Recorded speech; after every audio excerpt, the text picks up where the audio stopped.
René Char aurait dit « Je suis l'homme de la pluie et l'enfant du beau temps », mais plus sérieusement, je m'appelle Didier Perriès, je suis l'auteur du roman Mystère à Natagamo. Je suis originaire de Toulouse, en France. J'ai immigré il y a 8 ans ici, en Outaouais, et j'habite donc à Gatineau, au Québec. Je suis enseignant de français dans la région et j'enseigne également le théâtre, le rugby et les arts martiaux.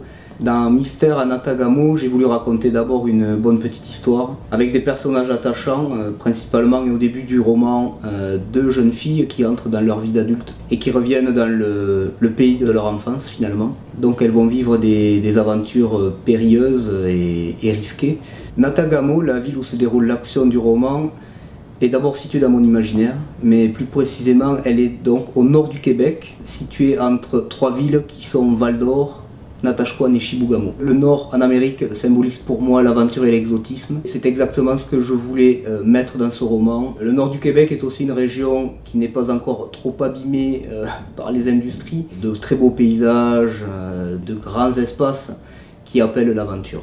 Donc les deux personnages principaux que l'on va retrouver au début du roman sont Erika Picbois et Olivia Beaumerle. L'une termine ses études de médecin, l'autre achève ses études de vétérinaire et elles retournent toutes les deux dans la région de leur enfance, où elles vont retrouver un certain nombre d'amis et vivre à partir de là les aventures dont j'ai parlé précédemment. L'un des personnages qu'elles vont retrouver à leur retour à Natagamo s'appelle donc Œil d'Aigle. Il est une personne qui est restée pendant toutes ces années dans la région de Natagamo et a connu un certain nombre de problèmes. Il va aider les deux jeunes filles dans leur enquête et ainsi retrouver peut-être un petit peu de sens à sa vie.